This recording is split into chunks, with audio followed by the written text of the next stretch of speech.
Good morning. My name is Siwale. It's already been stated. I am a Zambian citizen, but quite active in the region here. Mainly the SADC stroke sort of Commercial region, so not too familiar with North Africa or West Africa. I think this whole initiative today has been pretty interesting. Yesterday was groundbreaking for me. I finally understood what Bitcoin is. So thanks, Gavin. And I was able to put my hand up today when they said, who knows what it is.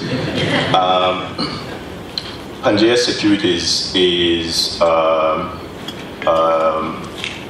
Zambian financial advisory firm that was started in Zambia by two American individuals. One of them is in the room here today. And if I can call him up, he's probably a little bit shy, but Bruce Bouchard in the corner there. And really what they did was, on the back of privatization programs that were taking place in Zambia, they saw an opportunity to create that gap that was there on matching assets, whether it's assets that were being privatized or the new entrepreneurs that already made, to capital, and whether it's domestic capital, international capital. And a lot of those initiatives, I joined much, much later, and by then had done a lot of the heavy lifting and hard work.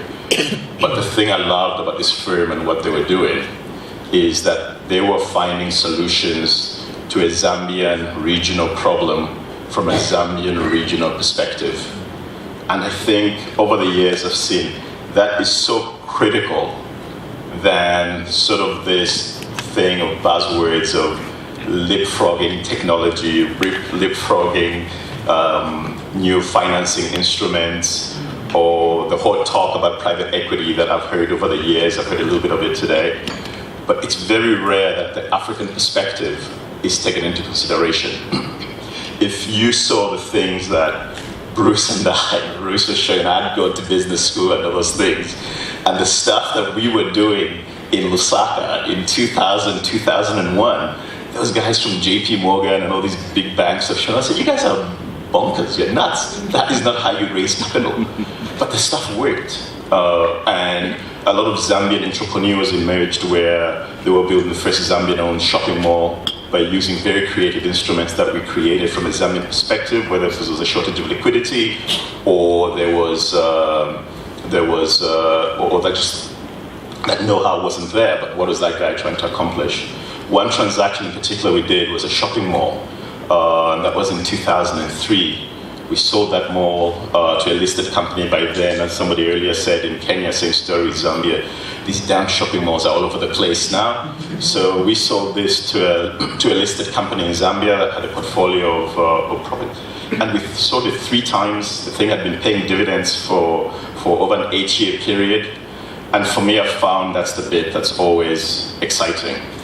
And then in addition to that, I actually think it's a good thing if it's, whether it's a commercial banker, an investment banker, a lawyer, or whatever it is, in Kenya, in Zambia, in South Africa, they redeploy the money they make in that economy than the Zambian buying a house in Joburg, sorry, but I should say that, or buying one in Monaco or whatever, but they reinvest in those economies.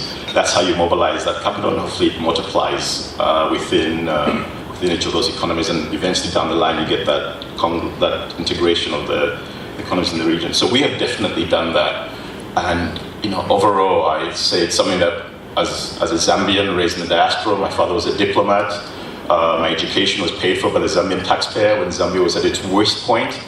For me to do those kind of things, I find it super important, because in the end I'm going to eat 2 pieces of toast a day, as my old man says. So why not uplift another kid's life, or this so-called young generation that's emerging, that represents sort of your 60, 70% of the population being under the age of 35, whatever those numbers are. And so we have reinvested capital again, and we have taken international businesses and we have what we call Zambianized them.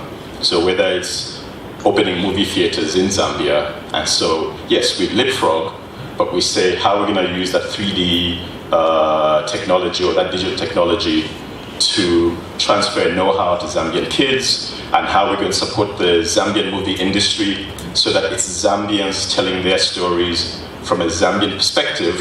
And like what Hollywood does now, they'll take an African story, but you need to have a white figurehead in there who's a big name, and he would draw the audience. And yes, they're trying to make some money, but ultimately, we would love to see more African stories being told from an African perspective. I had dinner with some guys yesterday, and they were telling me about the Ugandan chess player, and apparently the actress in that is not even, that was the first movie she'd done in her whole life, or is that the big Kenyan actress in that particular picture, but purely told from that perspective.